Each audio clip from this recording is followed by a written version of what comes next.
Hello, and thank you for joining me as we begin our discussion. We begin our last unit for the year. Today we're going to learn about energy and matter.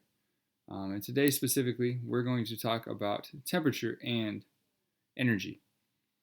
So we're going to look at some things. So by the end of this video, you will be able to, define kinetic energy and define potential energy. Those two things you should be able to define after this. You'll be able to identify whether kinetic, potential, or both are present in a given situation. And last but not least, you'll be able to convert between degrees Celsius, degrees Fahrenheit, and Kelvin temperatures. Those are kind of our goals for the day. So let's get started. For starters, energy is, or matter is anything that has mass and takes up space.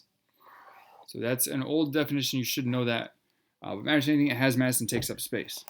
When we do work, we exert energy to move matter through a distance. So work is energy exerted over a distance.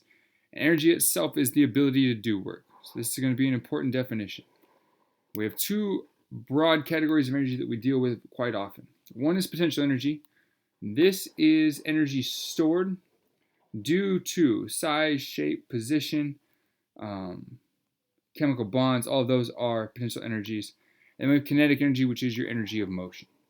So these are different, but there's your potential energy, which is stored. Kinetic energy is releasing that stored energy and using it for motion. So we can look and say, are these examples of potential energy or kinetic energy? And so if we start at the top, actually let's go to the bottom first. So different forms, we have different ones. We have chemical energy we can use.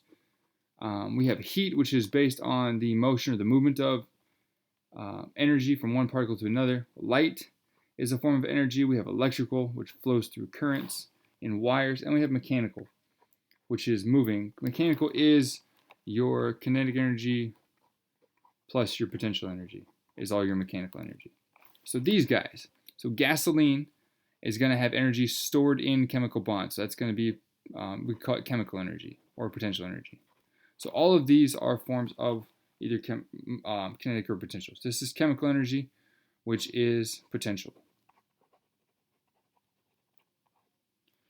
You're skating. If you're moving, you're going to have kinetic because you are moving. A candy bar, much like gasoline, just a different arrangement of molecules. This is chemical again and potential. And a rubber band is going to be elastic potential because it's stretched. But again, another form of potential energy. Okay, so all of those are some examples of the usage of different types of energy. Now, we're also going to talk about temperature. So if we're talking heat and the transfer of energy, we need to know a little bit about temperature. So there are currently 3 different scales available for use to measure the temperature. So you can measure the same exact object as somebody else, and get totally different numbers if you use a different scale. So for starters, we have the Celsius scale, which is used in like 99% of the world. Or degrees Celsius goes from 0 degrees, which is the freezing point of water, to 100 degrees where water boils. Makes total sense. Fahrenheit, we go from 32 degrees where water freezes, all the way up to 212 where water boils. Not sure why we chose those numbers, but we did. So degrees Fahrenheit goes from 32 degrees freezing to 212 boiling. Well, there's got to be a way to convert between these two, and there is. And so I'm going to give you an equation, which you've probably seen before with the 9/5 and 5/9. I'm going to try to simplify that for you. So for example, let's go from degrees Fahrenheit to degrees Celsius. So degrees Celsius equals, I'm going to take my initial temperature and subtract the freezing point. So I'm going to take degrees Fahrenheit minus 32 degrees. I'm going to put that in parentheses. And your next bit is your conversion factor. So something you need to be aware of is there are 1.8 degrees Fahrenheit per 1 degree Celsius. So in this case, I have Fahrenheit on top. So I'm going to take and I'm going to divide this by 1.8.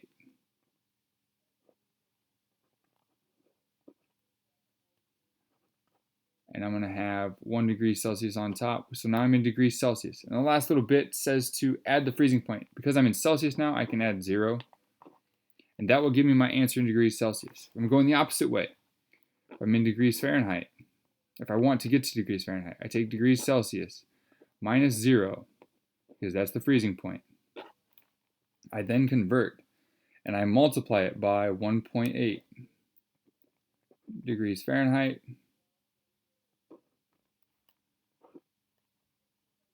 per 1 degree Celsius. And then because I'm in Fahrenheit now, I need to add 32 degrees. Sorry, that kind of jumbled into my temperature. But that's going to be your equation there. So for example, I will do 2 of these with you. I'll give you 3 of them to try on your own.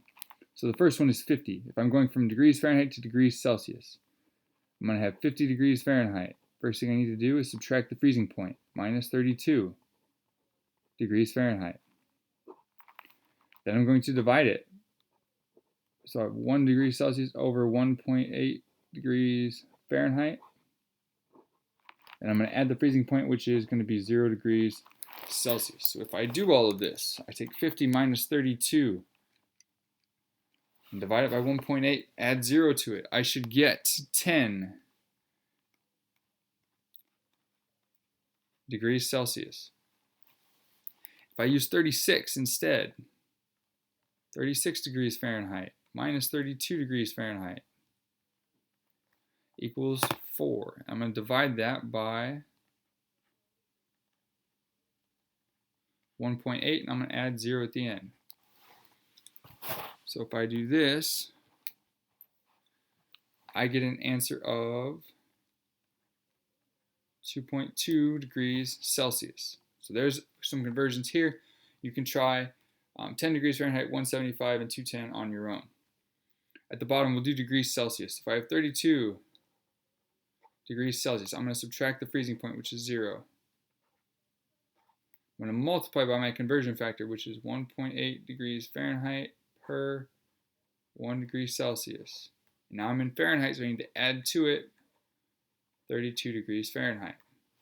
So if I do that,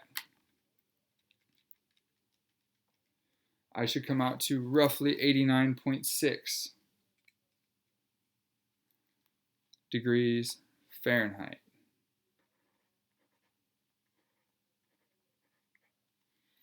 On the second one, if I have 86 degrees Celsius, I subtract 0 because that's my freezing point. I multiply by 1.8 degrees Fahrenheit per 1 degree Celsius, and I add 32. I will get an answer of 186.8. On these, I'm not super concerned about significant digits. You can go 1 decimal place. You can give me, if you want to do sig figs, you can do sig figs. In this case, I would at least go out to your nearest, to your whole number. So you could round to 187 if you wanted. I wouldn't go, I wouldn't round to 2 decimals. I wouldn't round to 2 sig figs on this. I wouldn't make it 190. I would give me at least your whole numbers. Okay, but that's practice at converting temperatures. So Kelvin, here's our last little bit. Kelvin is not in degrees and cannot have negative numbers. Kelvin goes from 0, which is absolute 0. There is no movement at all. So this is the coldest temperature possible in which nothing moves. So there is no energy at 0 Kelvin. And to go from Kelvin to degrees Celsius, we know that Kelvin is equal to degrees Celsius plus 273. That's going to be our conversion there. And then you convert from degrees Celsius to degrees Fahrenheit to go from one to the other. But here's your kind of your scale. You cannot go directly from Fahrenheit to Kelvin, though. Because of this difference, you have to go from Kelvin to Celsius to Fahrenheit. Okay? But that is our last temperature scale. So here's an opportunity for you to practice. So try these out. I have answers on the next slide. So after you've done this, you can hit the next button and check yourself. So there's your answers. So if yours match up, great. If they don't, talk to me. Maybe I made a mistake. Otherwise, we'll figure out where you missed at. And then here are your review questions. So answer these. Make sure you can answer these as we progress forward. If you cannot, it's just going to make the new stuff a little bit more difficult. So make sure you can work through these, and I will see you next time.